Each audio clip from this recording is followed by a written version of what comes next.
What's up, everybody? Is this ToneRail series pedal board by TwInTT Pedalboards one of the coolest pedal boards that you've seen in a long time, with this clip and link attachment system that holds everything on secure? How does it go together? What's it all about? Let's find out. What's up, everybody? My name's Judd. I'm the owner, fabricator, designer, builder of everything with this company, TwInTT Pedalboards. It's a little boutique pedal board company that you probably haven't heard of. Today I'm going to show you one of our products here. It's called the ToneRail 218, and we're going to show you how to assemble it right out of the box, put it together. We'll talk about some of the features of the board while we do that, and we'll even throw some pedals on and show you how that all goes. Alright, let's get to it. Alright, so right out of the box, what you're going to get when you order this ToneRail 218, you're going to get a faceplate, these two mounting angles, two rails, and two sides. You're going to get 8 of the smaller thumb screws, bolts with the washers, which are rubber anti-vibration washers, and you're going to get 4 of the larger size. We got the anti-vibration washers. Then you're going to get these 5 clips and links, which is how the pedals will attach to this board. This is all aluminum. This is all the sheet metals 1/8 thick aluminum, and the angles 1/8, and these aluminum extrusions. So that's what you're going to get when you first open your package. So let's figure out how we can start putting this board together. So first thing you're going to want to do is, I like to put the rails in first. So they use the bigger diameter screw. Got to slip on a rubber washer. Put that on there. Going to use these holes here. And you're going to thread one in. These are already tapped. These rails are already tapped. So you just thread that one in. Put the other one on. I don't tighten it all the way in the beginning. You want to leave it a little bit loose so you can fit everything up. If you don't know what you're doing with threading a bolt, you just want to be careful about cross-threading your bolts when you put them in, but it's not rocket science. And just remember, you put your anti-vibration washer on each time, and you thread it together.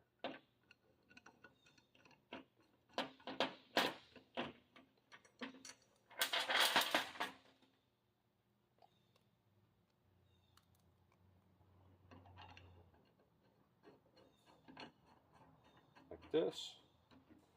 Take the other side, same thing. I hope this is all in frame, but I don't have a cameraman or anything, so we're just rolling, hoping that we got this thing all in frame. Alright.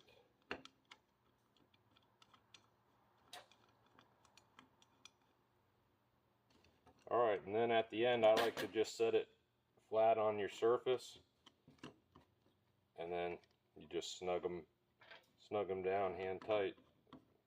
You can squeeze them pretty tight because you got that rubber washer there that's absorbing some of that tightness. Alright, now your sides are on. You're going to use one of these mounting angles. They go with the smaller screws, and you're going to put them into these holes right here.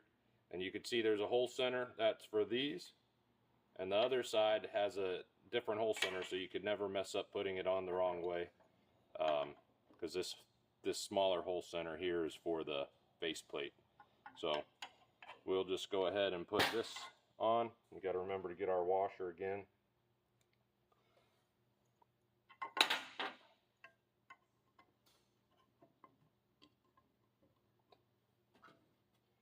These you could tighten on fairly tight your first time through.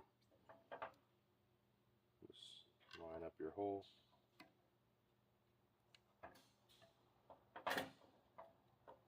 Like that one up.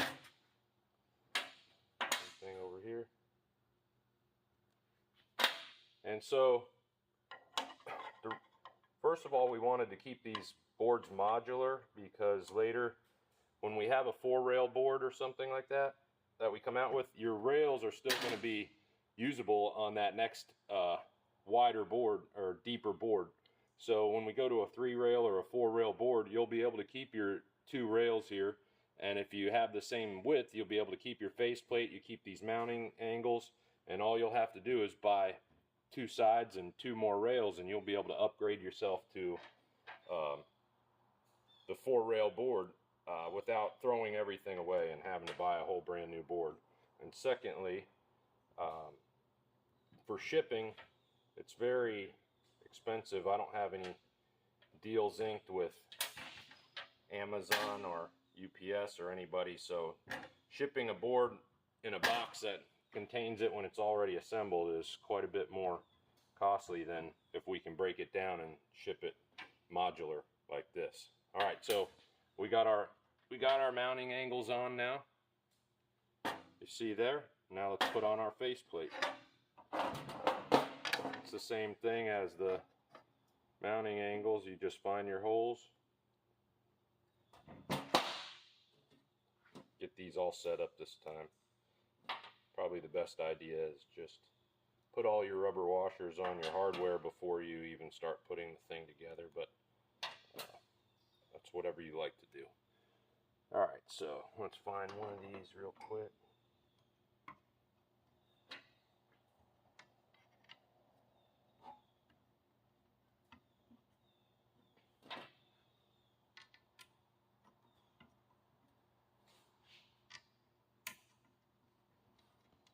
Snug those up. Alright, so we didn't even need to go to our garage or our kitchen drawer, everything drawer, or whatever, and look for a Phillips head screwdriver or slotted screwdriver or Allen wrench or anything. We just put this thing together, no tools needed. Now we're ready to go. You see on the bottom we've got some rubber feet that are already mounted in the sides. Keep it from sliding around, and there you go. Alright, so the next exciting part of this board is let's figure out what these clips and links are all about. And because you can put Velcro on these boards, you could take some Velcro and you could lay it right across here, and if you prefer that, that's fine. That's what you want to do. No biggie. Velcro is great. It has a lot of uses, but I designed these so we could have kind of a quick on-off without putting any kind of adhesive, any sticky thing on the back of your pedal that you then have to thread to.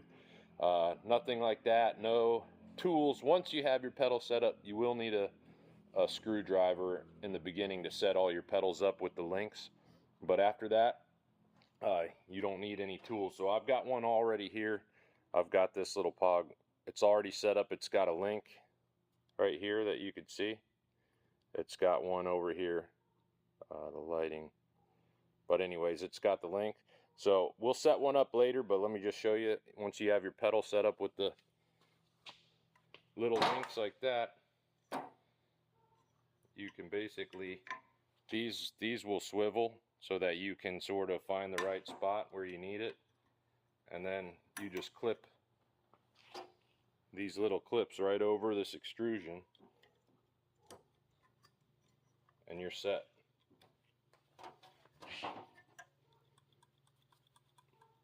I mean, that thing's on there. You have no adhesive on your pedal. You have nothing to deal with. You don't like that pedal, you don't want it on there, you don't get a tool. You just pop these off by hand with this little extended part of the release of the clip. Pop it off and you put a different pedal on. Alright, so that's cool. So, but that one was already set up. So let's see how hard it is. Let's just go ahead and set up. We'll set up this little MXR Smart Gate. You'd see nothing on it right now, so let's set it up.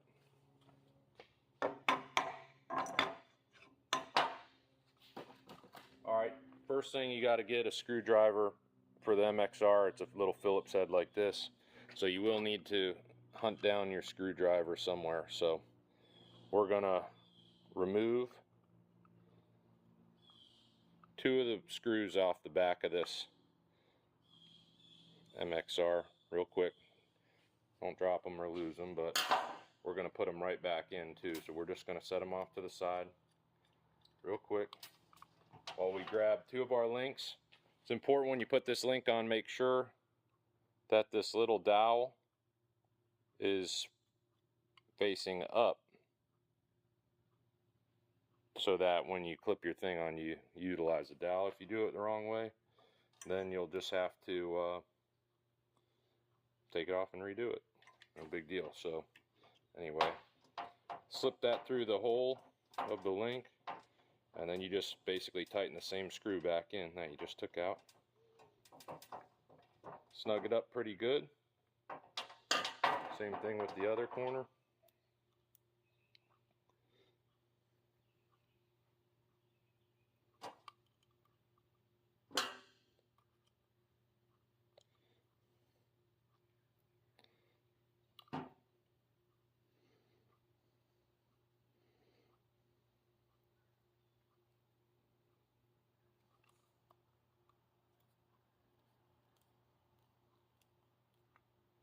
Alright, there you go. We got them on there. Find the sweet spot. I found on a lot of this size pedal, it's kind of it kind of just bridges over that slot, and you use the top hole of your clip. Find that hole, clip it on. This one, you could use the middle hole, and that's a nice and secure spot, and clip it right on. You could most likely use the middle hole here too if you pull it down all the way, but it's up to you where you like to clip your thing. And then you can kind of slide these around, square it up, and you're all good. So if you want to see like that, and then we have some, we'll just slip this, we'll just put this pog right back on. So let's see, we've got our input right here. We'll put a cable in, and let's just do into the effect out right there. All right, so now you see these are pretty narrow cable ends, so you're not really losing any distance here, because I can push these as close as I want together, and I can still put a clip on, and I'm not really affecting the fact that, oh, you can't put your pedals that close together if you have those clips in there, this or that, because you have a little bit of gap here anyways. And so you know, there's ways to sort of, you could try to kind of move this thing around so you had it maybe up a little higher, push this down, and that's all part of what you want to figure out. If you want to maximize, maybe you're just trying to squeeze one more small pedal onto the board, you can just essentially, maybe you can get a little bit closer if you put that high on there. Now I've just pushed that up a little bit on there, but the nature of the way the clips have the multiple holes and the links are able to swivel on the back of the screw, you can kind of have a little freedom to move things around. So anyway, there you go. That's how you do it. This is the ToneRail 218, and stay tuned, subscribe. I'm going to do a lot more videos. You know what? Let's do one more pedal right now, because you might be saying, "Oh, that's cool, but I want to use a wah pedal." I forgot. I have this set up for it fits on the regular wahs, and it fits on one other pedal I'll probably have to edit in. I can't remember what it is now.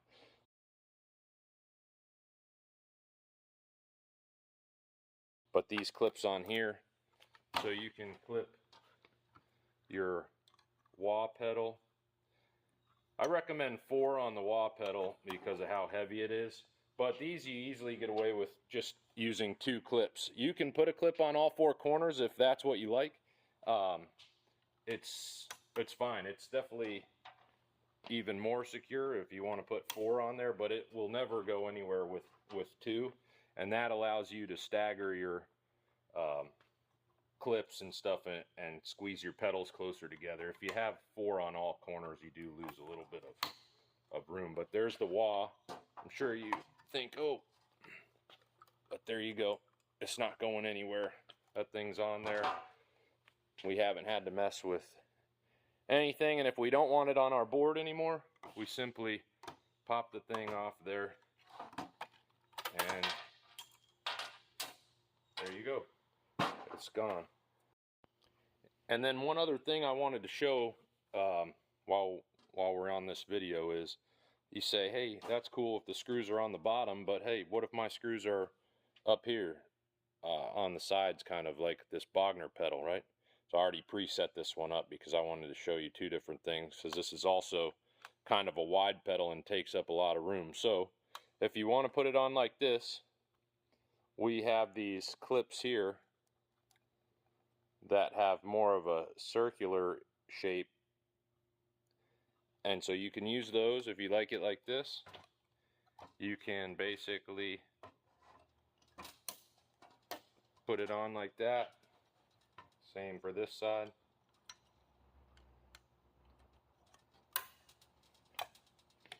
And you're good right there.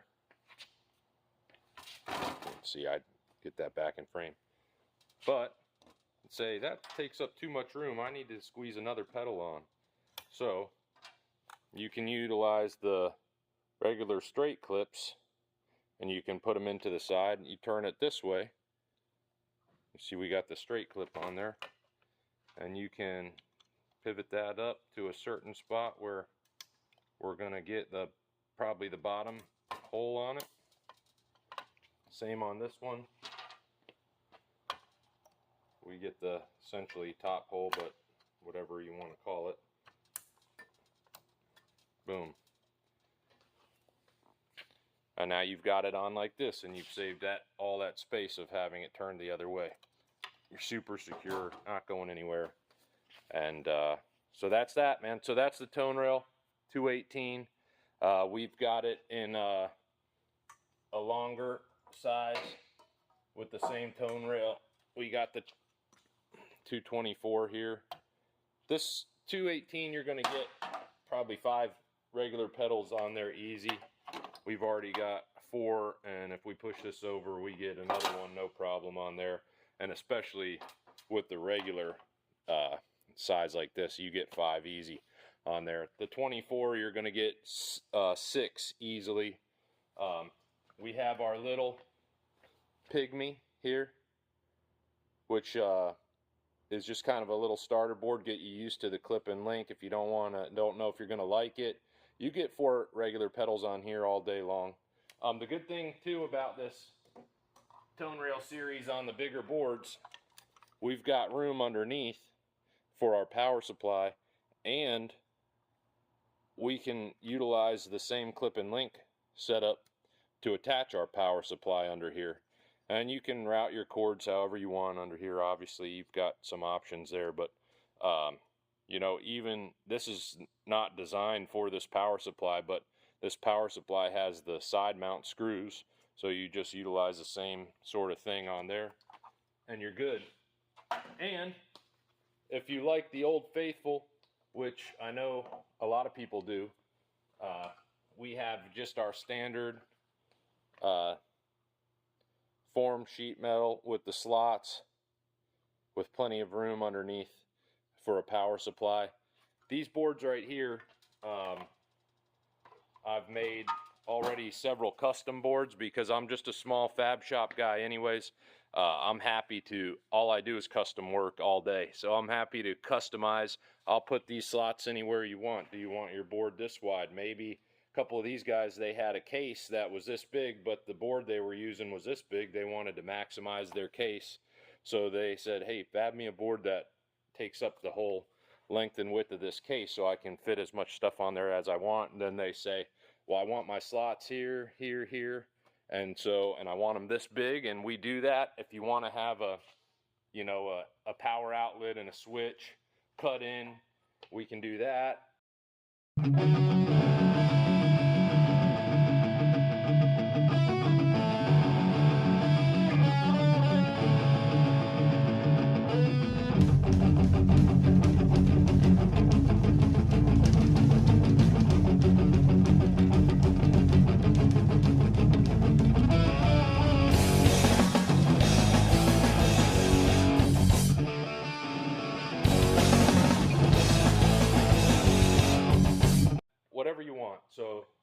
reach out to me.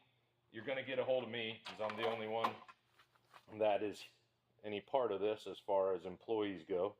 And this all made in the USA. I'm right here in a little town in Florida called Dunedin. So subscribe if you want. I'm going to do quite a bit more videos as I have time. I'm just going to keep posting videos because there's a lot of little unique nuances to these boards and the clip and link setup. If you have a mechanical mind and you like to tinker a little bit and that, this is the perfect board for you. Of course, we'll always I can even customize these boards here. I mean, at this point, if you want a 2-rail board, the sides are done, but you need yours 36 inches long instead of 24. That's no problem. We make a 36-inch front, and we cut the rails 36 inches long instead of 24, and boom, you're done. It's all the same hardware, same everything. Maybe you want something cut in the front of this. Maybe you want your power outlet or something cut into this plate. We can do any of that for you. So just email me. I'll get back to you. And I know a lot of other companies are just not set up to customize things for people. But if you want a touring board or anything that you need a certain dimension specs, you like it a certain way, let me know. All right, everybody. Take care.